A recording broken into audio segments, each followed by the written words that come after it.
Shalom frères et sœurs et habitants de toute la terre. Nous sommes dans le cadre de votre émission Face aux chrétiens qui est diffusée dans les antennes de votre chaîne préférée Face aux alarmes nocturnes. Ici, cette émission de Face aux chrétiens concerne rien que les chrétiens. Voilà pourquoi vous avez intérêt à nous suivre tous les jours pour bénéficier de beaucoup de choses, pour votre salut, votre édification et pour votre bénédiction. Nous sommes à Kinshasa, la capitale de la RDC, avec l'habitué de l'émission, le docteur Jean-Pierre Moubenga. Il est avec moi sur le plateau. Bonjour docteur. Bonjour monsieur Jérémy. J'espère que vous allez bien. Oui, le Seigneur continue à nous garder et nous sommes là. Oui, avant de commencer l'émission, est-ce que vous avez un mot à dire aux téléspectateurs? Je ne peux que bénir tout celui qui va nous suivre et demander à ce qu'il puisse être permanent avec nous et il bénéficiera de beaucoup de choses selon notre grâce et les grâces des autres qui viendront ici. Voilà, docteur Jean-Pierre, quelle est votre source de motivation? Qu'est-ce qui vous motive à être toujours là quand on a besoin de vous pour faire cette émission? Mais c'est mon travail, c'est mon travail, c'est que l'Écriture appelle le ministère. C'est une nécessité imposée par Dieu.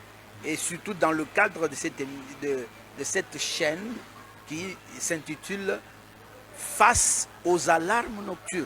Lorsque nous n'intervenons pas, c'est comme si nous voyons des gens en danger et puis on les laisse comme ça. Nous sommes obligés. En tout cas, vous faites l'œuvre d'une sentinelle, je peux dire. Oui, absolument ça. Ça, c'est vraiment intéressant. Avec vous, docteur Jean-Pierre, nous allons parler de la succession des églises. Mais avant d'entrer dans ce sujet, ou bien avant de rentrer, parce que c'est là qu'on a commencé à parler, oui. Il y a quelques petites questions que vous devez balayer pour éclairer un peu l'opinion. La toute première question, c'est celle de savoir d'abord différencier les deux écritures. Je crois que c'est dans Romains et Luc. Vous avez dit la fois dernière que Christ ne meurt pas. Mais dans le livre de Luc, chapitre 24, la Bible dit que Christ souffrirait et qu'il ressusciterait des morts le troisième jour.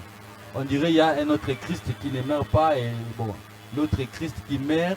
Je ne sais pas, qu'est-ce que vous pouvez dire par rapport à ça? Comme ça, on va passer à une autre question. Lorsque nous considérons Ésaïe chapitre 45, le verset 15, l'Écriture nous dit que certes, tu es un Dieu qui te cache, Dieu d'Israël, sauveur.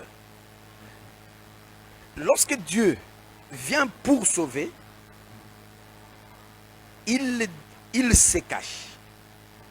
Cela veut dire que Dieu est obligé, Dieu est esprit, selon que Jean 4 le déclare. Mais lorsqu'il vient pour sauver, il entre dans un corps. C'est ici le mystère même de la création. Ce n'est pas notre sujet. Mais les gens comprennent mal parfois la création. Le verbe même créer. Parce que, à travers les Saintes Écritures, dans d'autres circonstances, nous disons que créer a deux définitions. Il y a une définition facile pour tout le monde et une définition que nous appelons de l'université. La définition facile, c'est que l'Écriture qui dit que il appelle ce qui n'existe pas comme si cela existait. Donc, quelque chose qui n'est pas, et il l'appelle à l'existence. Et ça se voit. Mais une autre écriture nous montre que l'acte là de créer, ça s'appelle aussi cacher les choses. Parce que Matthieu chapitre 13, le verset 35, il le déclare. C'est-à-dire que, selon cette écriture, Dieu a commencé à cacher les choses depuis la création du monde. vous prenez cette écriture, vous la liez à Hébreux chapitre, et plutôt à Romains chapitre 1er, vous trouverez que vraiment ça se complète et puis ça se comprend que c'est depuis le moment où Dieu a commencé à créer que l'écriture qui dit il parlait à la foule en parabole parce qu'il était écrit que il parlera des choses cachées depuis la création du monde. C'est la référence du début de cacher les choses. Ça peut compliquer les choses complètement. Puisque lorsque nous parlons de l'évangile, nous disons que c'est un évangile éternel. Parfois les gens trouvent qu'on est en train de faire des slogans.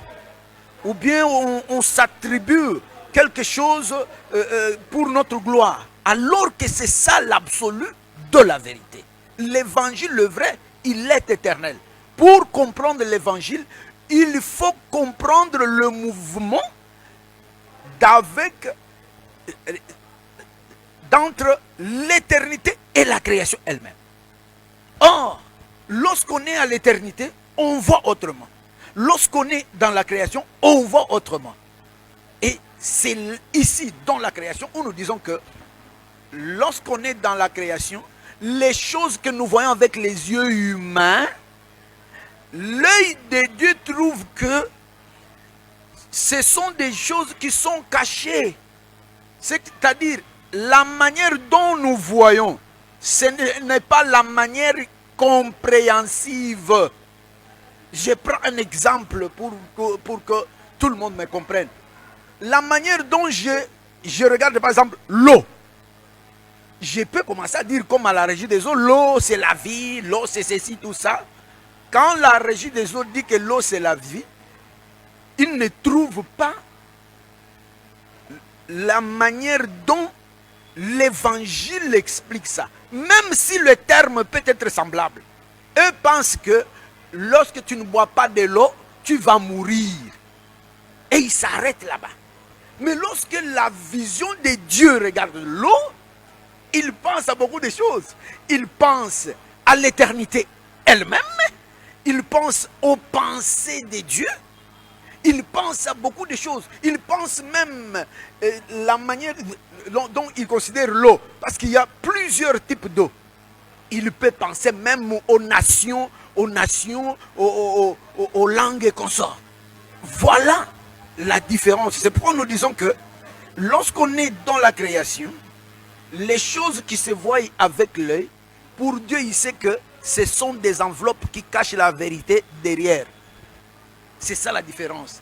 Et lorsque Dieu veut définir, créer, il dirait que depuis que j'ai commencé à créer, j'étais en train de cacher les pensées des choses dans leur représentation. Ces représentations sont comme des enveloppes qui cachent la vérité de ces choses-là. C'est pourquoi nous disons que créer, au fond, c'est cacher les choses. Donc, c'est ça un peu ce que nous disons par rapport à l'évangile, que c'est l'évangile éternel. Alors, lorsque nous parlons de ces deux versets, deux écritures, apparemment, ça se ferait, montre comme si ça se contredisait. Mais ces écritures ne se contredisent pas. C'est ça Dieu, c'est ça le vrai Dieu. Lorsqu'il vient pour sauver, il vient caché. Il vient comme un espion. Un espion ne peut pas venir pour que tout le monde le voie. Non. Parce que le salut, toujours dans la profondeur, ne concerne pas tout le monde. Parce que Dieu a prévu qu'il y ait des gens qui iront en enfer et des gens qui seront sauvés. Et pour y arriver, C'est pourquoi il vient cacher, pour qu'il se révèle seulement à ceux qui doivent être sauvés. Voilà pourquoi nous disons que les deux Écritures disent quelque chose que je vais exposer ici pour dire ceci. Le terme Christ avec le terme Jésus, avec l'œil humain, sont deux termes très différents. Différents parce que Jésus, selon Luc chapitre 3, il est appelé fils de Marie et de Joseph. C'est un enfant comme tous les enfants. Personne ne connaissait d'ailleurs que c'est Jésus-là qu'on pouvait envoyer. Allez, va jouer là-bas. Va acheter des arachides, des consoles. Il a grandi comme tous les hommes, tous les enfants. Pourquoi? Parce qu'il était dans cette mission-là de Dieu qui se cache. Et pourquoi? Pour sauver. Et étant dans cet angle-là, même Jésus lui-même, il était étonné. Et il a révélé la profondeur de ce que Pierre a donné. Le jour où il leur a posé la question, je suis là dans Matthieu chapitre 16. Il leur a posé la question. Les gens disent quoi de moi? Et vous, que dites-vous de moi? Les gens ont dit d'une manière, ils ont parlé d'une manière ou d'une autre. Et Pierre, inspiré, il a dit, tu y es le Christ. Est-ce que vous voyez ça? La personne qui était devant eux, c'était le fils de Marie et de Joseph, qu'on pouvait toucher avec les mains. Mais Pierre dit, tu es le Christ. Pierre n'a pas menti, il a dit la vérité. Et la confirmation venait même de lui-même, Jésus, lorsqu'il a dit, une personne humaine ne peut pas dire ce que tu as dit là. En tout cas, c'est mon Père qui doit t'avoir révélé cette chose que tu viens de dire. Effectivement, c'était ça. C'était que Christ, au fond, Christ n'est pas Jésus. Mais Christ, c'est Jésus. C'est ça un peu la difficulté. Cela veut dire quoi? Quand je dis Christ, c'est Jésus, ça veut dire que le corps que nous avons vu là, il était différent de notre corps. Mais personne ne pouvait comprendre que c'était un corps différent si ce n'était que peut-être Marie et Joseph qui le savaient. Parce que Marie savait que j'ai eu cet enfant sans l'accouplement. Il n'y avait aucune semence de Joseph en moi. Mais cet enfant est venu. Et j'ai eu le miracle que le Saint-Esprit est venu. Et puis il m'a couvert. Et puis l'enfant est venu. Donc l'enfant lui-même aussi confirme lorsqu'il dit, les paroles que je vous dis sont esprit et vie. Alors que nous savons que la parole c'est du pain, c'est-à-dire le corps. Il était en train de confirmer que mon corps ici est esprit. Et donc le corps de Jésus était l'esprit. C'est là où j'ai pu confirmer que le Jésus là était aussi le Christ. Mais dans un autre angle, nous disons que Jésus n'était pas le Christ. En fait, Jésus n'est pas égal au Christ dans le sens que Jésus c'est le corps. Selon Hébreux chapitre 10, le verset 5, qui déclare que Christ entrant dans le monde dit, tu n'as voulu ni sacrifice ni holocauste, etc. Mais tu m'as formé un corps. C'est le corps là qu'on appelle Jésus. Donc, Christ était déjà avant le corps là. Et le corps était fait justement pour que Christ y entre et puis que Christ soit vu du monde. Lorsque nous considérons par exemple, Jean chapitre 7 ou chapitre 8, l'histoire qui parle de la visite de Jésus à la fête des tabernacles. La Bible montre clairement, la Bible répète la création dans ce texte-là. Il dit que Jésus est venu alors qu'il avait dit à ce frère que vous-même allez à cette fête, moi je n'y viens pas. Mais quand les frères sont partis, Jésus aussi les a suivis. Et ici, c'est vraiment clair que Jésus devrait suivre ses frères. Il devait venir après. Même lorsque vous considérez Matthieu chapitre 14. Je vais citer, docteur, par rapport à cette question, parce qu'il y en a encore beaucoup d'autres questions qui vous attendent. Ok. Et donc, je vais dire simplement, si je peux, comme tu parles du temps, je vais me simplifier. Okay. Pour dire que le Christ étant venu avant Jésus, mais le mystère c'est que le Jésus là, c'est un corps qui était esprit. L'esprit fait corps. C'est pas comme nous. Nous sommes un corps qui est vraiment la poussière. Mais lui n'était pas la poussière ici. Il était l'esprit qui s'est fait chair.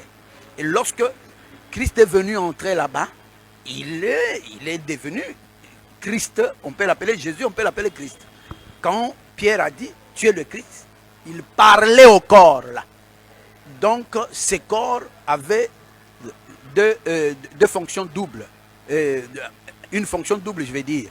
Alors, c'est comme ça que, lorsque nous disons que Christ meurt ou souffre, parce que la souffrance de Christ, c'est sa mort également. Ça veut dire quoi? Ça veut dire simplement que la personne là qui était vue comme humain, et malgré qu'il était esprit, il représentait Christ, parce que Christ est esprit. Mais il est entré dans ce corps pour accepter la mort. Et lorsqu'on le frappe, alors qu'il n'était pas différent de l'esprit, c'est qu'on dit que Christ souffre, Christ est frappé, Christ meurt. Mais le fond c'est quoi? Lorsqu'il est mort, lorsque le corps est mort, c'est long que le confirme aussi Pierre lorsqu'il dit que il est mort quant à la chair. Et quant à l'esprit, il est vivant et il est allé prêcher. Cela veut dire que Christ, dans son aspect spirituel là, il n'était pas mort, il était parti dans les régions inférieures pour continuer le travail de prêcher. Mais Christ, dans son aspect physique, corps, il s'était fait ainsi pour parvenir à mourir aux yeux des hommes. Parvenir à mourir aux yeux des hommes. Et les hommes ont vu vraiment Jésus mourir, expirer même. Et ils ont dit, il est mort. Et puis on l'a mené dans la tombe. Mais dans la profondeur, il n'a fait qu'un déplacement. C'est comme Joseph qui quitte Canaan vers l'Égypte. Il y a beaucoup d'écritures. Et c'est ça, ce que ça veut dire. Donc ça veut dire simplement, pour clore, que quand on dit Jésus est plutôt Christ ne meurt pas, c'est la vérité. Parce que c'est ce qu'on a vu mourir là. C'était un déplacement simplement de Christ. Alors, si on dit aussi que Christ est mort, oui, c'est vrai aussi. Pourquoi? Parce que sa représentation, qui en même temps était esprit, c'est pourquoi nous confirmons que ce corps-là aussi c'est Christ. Dans un autre sens. Pour mourir, oui, nous disons que Christ aussi a souffert et puis il est mort. Voilà, c'est face aux chrétiens. Docteur, nous parlons maintenant de Jésus. De Jésus. Alors, il y a deux questions. Oui. autour de Jésus quand il a pris chair. Donc quand il a porté corps, il est devenu comme nous les hommes, il a porté le corps semblable aux hommes. Est-ce que sa grossesse avait fait 9 mois comme les hommes, la grossesse de Jésus, quand Marie a porté ça, cela avait fait aussi 9 mois comme nous voyons nos mamans ici. Et l'autre question, c'est quand Jésus-Christ est né, il a marché, il mangeait. Mais il y a un groupe de gens qui disent qu'il ne faisait pas caca, par exemple. Mais lui mangeait. Le fait, c'est moi, pour si Jésus pouvait faire caca, cela veut dire qu'il n'est pas Dieu. C'est vrai. Donc selon lui, il ne croit pas. Il ne croit pas que Jésus-Christ, quand il avait porté ce corps, il ne faisait que manger, mais pas aller dans les toilettes.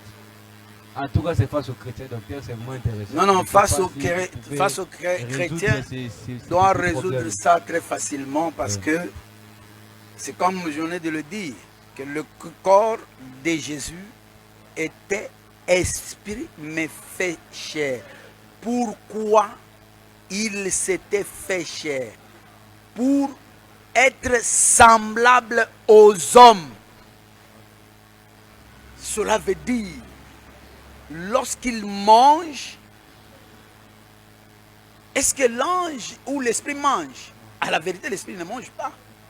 Mais lorsque Jésus prend, il mange. Comment ces gens, frère, comment vous acceptez que Jésus mange, mais vous n'acceptez pas qu'il faisait aussi de caca? Oui, il avait la constipation toute sa vie. C'est vraiment, il faut changer d'avis.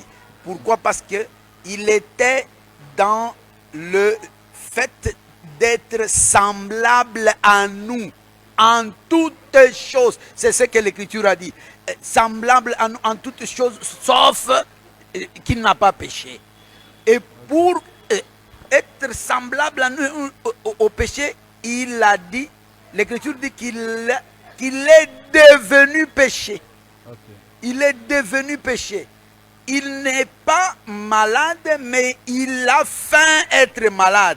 Je suis dans une parabole d'Amnon et puis Tamar.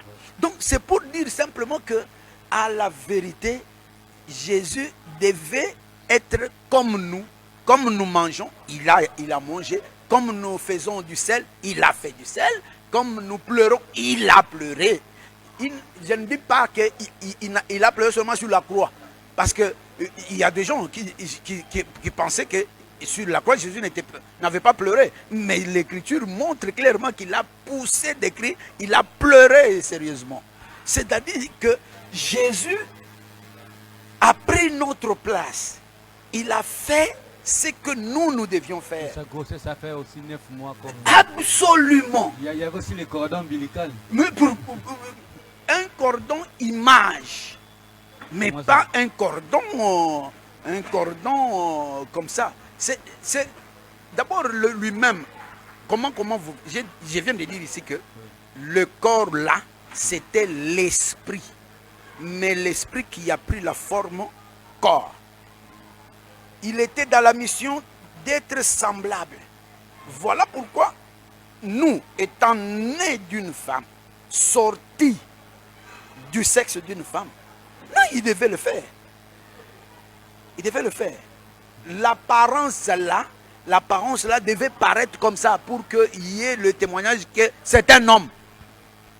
Alors que au fond, il n'était pas un homme. Mais quand vous parlez de cordon ombilical, l'image là, c'est pas encore clair, docteur, parce que d'aucuns disent que Jésus n'était pas lié avec Marie. Non, mais c'est ça la vérité. Lorsqu'on dit que Jésus n'était pas lié avec Marie, c'est mon enseignement. Il n'avait pas le sang là, parce que le sang là de Marie était un sang qui avait déjà péché, le sang adamique. Non, si Jésus pouvait être lié avec Marie. Jésus, c'était un autre commencement, un autre Adam.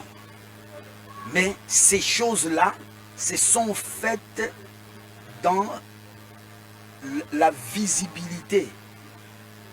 Non. Il était un autre Adam. Oui. Ils se sont faits dans la visibilité. Mais dans l'invisibilité, il n'avait rien à voir avec Marie. Donc vous voyez que dans la visibilité, là on pouvait voir les oui, mais on devait voir ça. Il devait se rendre compte que j'ai enfanté un enfant comme toute femme. Docteur, c'est encore intéressant. Avec Jésus, donc il y a beaucoup de questions qui se posent alors que face au chrétien doit répondre. Donc, Tout en disant ce que je venais de dire ici, que cette visibilité-là, c'est une manière de cacher la vérité qui est derrière. Ok. Et la vérité, c'est qu'il n'y en avait pas. Voilà, maintenant là, c'est encore clair. Mais d'aucuns disent aussi que Marie n'avait pas eu les douleurs d'enfantement. Marie, en tant On va que couper femme, Jésus, oui. en tant que femme, elle devait avoir les douleurs de l'enfantement. J'ai dit, dans la visibilité, toute chose devait se faire comme physique. À partir, n'est-ce pas, ce que Dieu a refusé de faire, c'est que Joseph prenne Marie, parce que à ce moment-là, il aurait laissé sa semence. Mais il a évité, tout en disant que l'extérieur, c'est ce qui est dans Luc chapitre 3. L'extérieur savait que Joseph avait couché avec Marie. Il lui a donné l'enfant.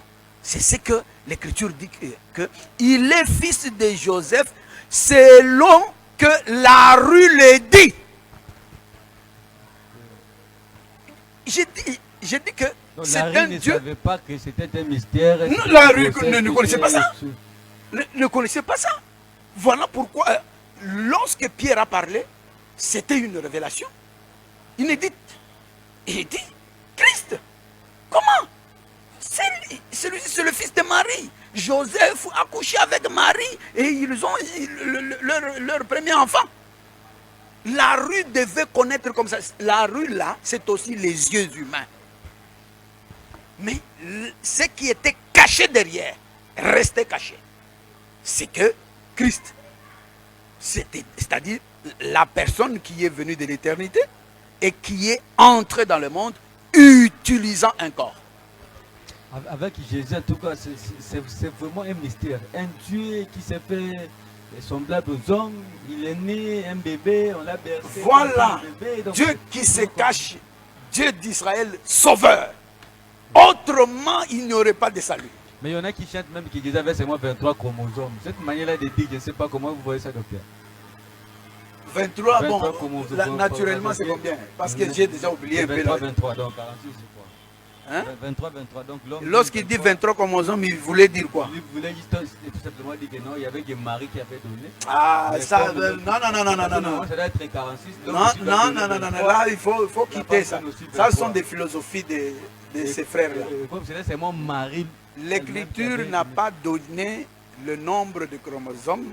Nous savons que si un homme a 46 chromosomes, oui, Jésus, dans l'apparence, il en avait. Mais au fond, il n'en avait pas.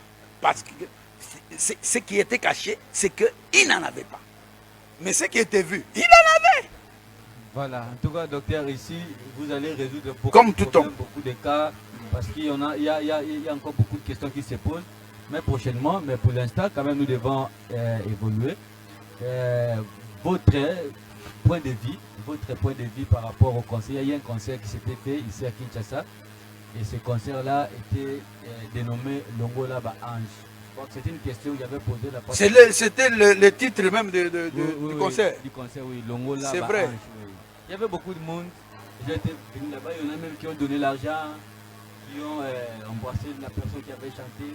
Donc cette manière-là de chanter, est-ce que c'est vraiment spirituel? Est-ce que c'est vraiment biblique, docteur? Comment vous voyez ça? Non, je pense même, je me rappelle que la fois passée, on en a quand même parlé. On en avait parlé, oui. Mais dire que lorsque nous avons démontré d'abord que c'est une fausseté, comment ça peut agréer Dieu? Non, c'était une fausse chose, une mauvaise chose. C'est comme quelqu'un qui adore mal. Vous voyez, quand Jésus est venu, il a dit, le Père a besoin des vrais adorateurs qui adoreront en esprit et en vérité. Lui n'a pas adoré en vérité. C'est une fausseté, une déviation par rapport à la vraie parole, d'où En tout cas, c'était un faux culte, une fausse adoration. Même si il pouvait se donner comme il faut, mais en fait, c'était à côté. Dieu n'a pas agréé une telle chose. Voilà, docteur. Donc, dire à Dieu d'enlever les anges pour que les hommes puissent adorer, c'est une abomination. C'est une abomination. Dieu, la fois passée, j'ai dit que... Oui, nous répétons parce que qu'il n'avait pas suivi. J'ai même dit à ce frère que, frère, tu n'as pas bien lu. Parce que Dieu lui-même, c'est un ange aussi. Et si vous enlevez les anges, c'est que vous enlevez Dieu, et puis qui va s'asseoir là-bas? C'est que tu viens te faire toi-même Dieu. En tout cas, docteur, c'est face aux chrétiens. Okay. Je ne sais pas si une église, une assemblée locale, parce qu'on parle de l'église aussi, une assemblée locale peut célébrer l'anniversaire de ces assemblées-là. Est-ce que c'est biblique? La célébration... Selon l'évangile éternel. La célébration des anniversaires, nous avons vu des gens qui ont fait ça, bien que c'était des gens qui ne comprenaient pas la profondeur de la parole. Donc, je parle en deux manières. D'abord, Hérode avait fait aussi son anniversaire, exemple. Tu vois? Mais l'anniversaire, si on le fait dans le sens d'instituer ça ou de rendre ça quelque chose de spécial, là c'est une erreur. Mais lorsque l'Écriture nous dit que dans la liberté de la grâce que nous avons, elle dit que personne ne nous oblige à considérer les jours des fêtes, les jours, il se réfère sur ce que Moïse avait dit en disant que toutes ces choses devaient s'accomplir en Christ. C'est que je peux considérer tous les jours comme les mêmes. Et cela veut dire que si je me dis aujourd'hui je vais fêter, je vais me réjouir avec mes frères, et ça ne sera pas une mauvaise chose. Mais dire que chaque année, je dois célébrer, il n'y a pas de trace, de cette répétition-là. Mais c'est comme nous disons par exemple que les actions de grâce, je peux les donner tous les jours. Mais si je dis que c'est 31 décembre, Dieu m'inspire que c'est un jour comme les autres jours. Aujourd'hui, moi, je vais donner une action de grâce. Je vais le donner. Je vais le donner comme tous les jours, comme une inspiration que j'ai reçue. Mais ça ne peut pas être une, je sais pas, une doctrine ou une institution. Non. Nous avions totalisé 15 ans depuis que nous avons commencé. Nous allons organiser une grande fête. Je vais demander à la personne, comment tu as dit ça, s'il a eu une inspiration pour faire une fête ce jour-là et appeler ses frères. Ce n'est pas mauvais s'il ne consacre pas ça par rapport à ce que le monde appelle anniversaire.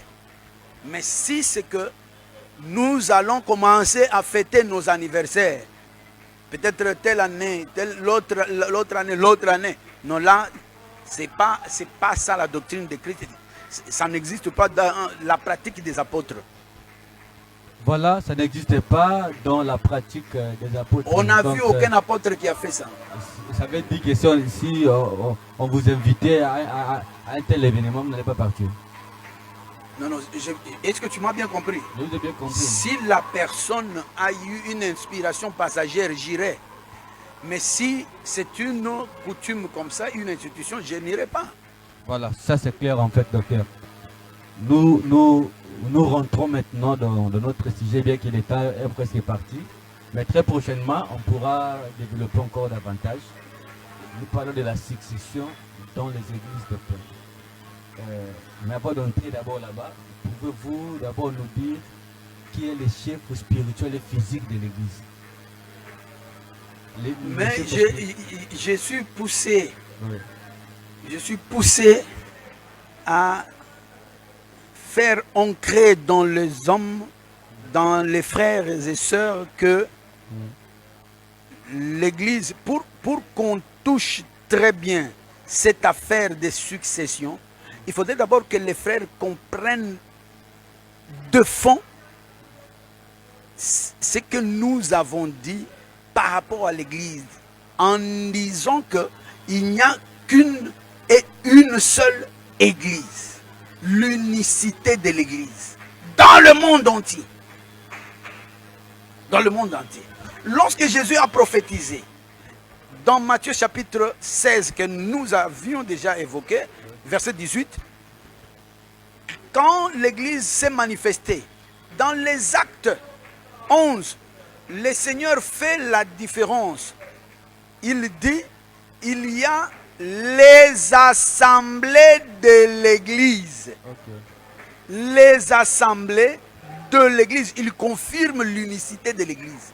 Il n'y a qu'une seule Église. Lorsque nous allons dans Éphésiens chapitre 5, lorsque il en fait une comparaison d'avec l'homme et la femme par rapport à Christ et l'Église, il dit Christ et l'Église.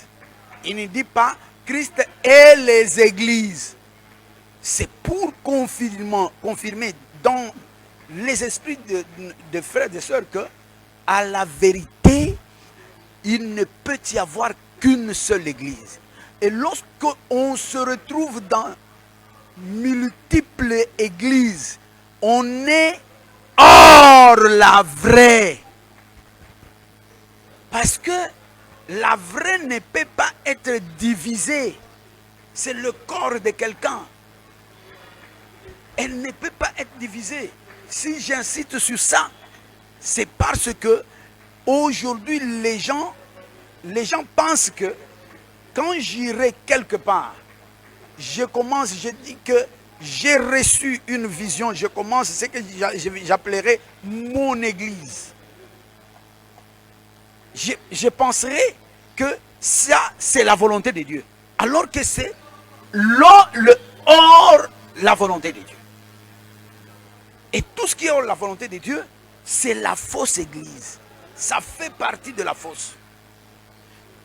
Ici, je suis en train de demander aux frères et sœurs de se ressaisir. De se ressaisir.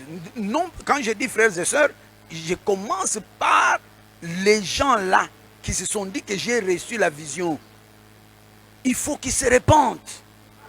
Parce que l'enlèvement, c'est une cérémonie surprise. Ça va surprendre beaucoup de gens.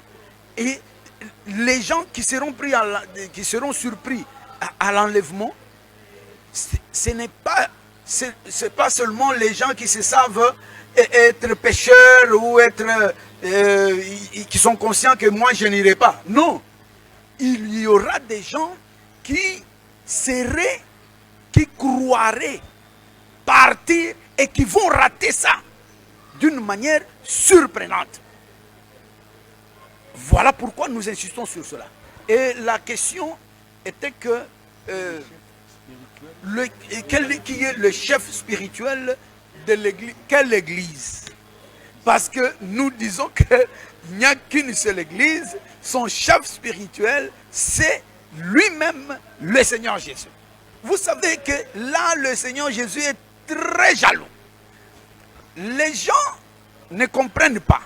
Lorsque nous disons que c'est vraiment le corps de quelqu'un, cette personne a commencé par être Christ, comme nous le disons, avant de porter un corps. C'est pourquoi nous disons que lui-même l'a dit, encore un peu de temps, le monde ne me verra plus, mais vous me verrez. Parce que c'est le jeu là du salut. Il sait que Christ est venu, il est entré dans un corps, et puis le corps là a disparu. Mais le Christ est resté. Et c'est pourquoi il dit que Daniel chapitre 9, le verset 25-26, il dit que loin viendra. Et quand il sera venu, il sera retranché. Et quand il sera retranché, il souligne dans sa jalousie qu'il n'aura pas de successeur. Lui, loin, le chef de l'église. Ici, il souligne. Il dit que ne vous y trompez pas. Même si le monde ne me verra plus. Mais sachez que je suis jaloux. Je resterai le conducteur de mon église. Le chef spirituel, si tu peux utiliser votre terme là. Donc, le chef spirituel, il reste l'unique et le seul. Et c'est Jésus-Christ de Nazareth. Maintenant, dans les assemblées locales, Oui. il peut y avoir un chef physique qui peut représenter les chefs spirituels. Dans les assemblées, par exemple, comme l'assemblée Philadelphie. non, il faut utiliser un bon terme que tout le monde comprendra. Parce que dans les assemblées physiques, on ne parle pas de chefs spirituels. Le monde ne parle pas de chefs spirituels, il parle des pasteurs responsables. Non, il y en a aussi qui parlent de chefs spirituels. Dans une petite assemblée. Non, je prends même l'exemple des kimbanguistes. Kimbanguiste, ce n'est pas une église locale. Kimbanguiste croit être une église universelle. Et donc, Kimbanguiste, comme il est là, il se croit être le corps, et donc une église universelle. C'est pourquoi quand je dis que il y a plusieurs églises dans le sens, dans le faux sens, c'est que je me réveille, j'ai dit, mon église va porter le nom, par exemple, de la main puissante de Dieu. Dans cette vision-là, celui qui commence ça, il est vraiment l'opposé de Jésus. Parce qu'il va, pour qu'il sente que son église est en train d'évoluer, il va étendre ça dans le monde. Il va étendre la main puissante de Dieu à Paris, la main puissante de Dieu au Japon, la main puissante de Dieu en Afrique du Sud. Là, il dira que j'ai reçu la vision, j'ai reçu. Il oublie qu'il est en train de faire une chose parallèle à la vraie église. Oui, c'est comme l'exemple de l'assemblée chrétienne de Kinshasa. Quand c'est à Brazzaville, il dit l'assemblée chrétienne de Kinshasa de Brazzaville. Voilà. C'est une autre église que l'église de Jésus. C'est vraiment une autre église. Voilà, bon, dans une assemblée locale comme ça, est-ce qu'il peut y avoir un pasteur qui se dit responsable? Donc, je peux être les représentants de Jésus, vu que Jésus n'est pas physique ici dernier temps. Donc, lui là, il est le numéro 1, le patron de l'église. Voilà, est-ce que cela peut exister dans l'enseignement des apôtres? Moi, je trouve que cette question, c'est une question très profonde qui va nécessiter beaucoup de temps. Mais je vais dire quelque chose, mais je ne voudrais pas passer sans qu'on en parle un peu. Mais je dis que, d'emblée, je dis, dans l'organisation apostolique, il n'y a pas un pasteur responsable d'une église locale. Ça n'existe pas, c'est diabolique, satanique et même enférique. Tu vois, j'ai fait une déclaration, mais je ne sais pas vraiment continuer parce que ça va me prendre beaucoup de temps. Oui, le nouveau numéro est là, docteur. En fait, voilà, je crois que c'est par là qu'il doit commencer. C'est pourquoi j'ai dit tout. Vous voyez, lorsque le Seigneur a dit, je n'aurai pas de successeur, il est en train de montrer que même quand vous ferez un élargissement, c'est là où nous disons que l'élargissement, c'est comme si tu m'as dit qu'il y avait un frère qui avait posé la question là-dessus. Donc lorsqu'on fait un élargissement, l'élargissement c'est la prolongation de la même église. Et lorsque la même église va là-bas, elle ne change pas. Elle ne change pas de responsable. Le responsable, c'est toujours Jésus. Mais Jésus n'est pas physique. Oui. Les hommes ont besoin de quelqu'un qui est physique. Ça c'est vrai. Ça, c'était vraiment le souci là. C'est le souci qu'avait l'Assemblée d'Israël en son temps. Il a dit, nous avons besoin d'un Dieu qu'on voit avec les yeux. Et quand vous avez besoin d'un Dieu qu'on voit avec les yeux, vous allez faire un veau d'or. Voilà. Donc tous ces pasteurs responsables sont des veaux d'or des églises. Attention, vous serez arrêté. Ce sont des veaux d'or. On peut vous arrêter, docteur. Mais si on m'arrête pour la vérité, qu'est-ce que je veux dire? La vérité me défendra. C'est tout Donc, simplement. tous les pasteurs responsables, Sont des veaux que d'or. ce soit à Kinshasa ou à l'extérieur du Des pays, veaux d'or. vous êtes des veaux d'or. Voilà. Donc celui qui a un avis contraire peut venir pour voir le docteur Jean-Pierre. C'est ça. Ici, c'est face aux chrétiens. C'était un plaisir de partager avec vous ce plateau. Docteur Jean-Pierre Moubenga, merci pour avoir répondu aussi à multiples questions que les téléspectateurs ont posées. Nous sommes pratiquement à la fin de cette émission. Nous remercions l'équipe technique grâce à Follow, le réalisateur et les frères Didier Mwamash, il était là avec Johanna pour la prise de vie. En tout cas pour aujourd'hui, nous vous disons que nous sommes pratiquement à la fin de l'émission, mais les questions restent encore. Prochainement, on va juste commencer là-bas pour cette déclaration que le docteur Jean-Pierre vient de faire. Tous les pasteurs responsables sont des veaux d'or. C'est par là qu'on va commencer, va se détailler, de se déchaîner pour la lumière parce qu'il est censé éclairer les chrétiens en tant que sentinelles. Pour la suite, nous vous disons bye et à la prochaine. Merci beaucoup.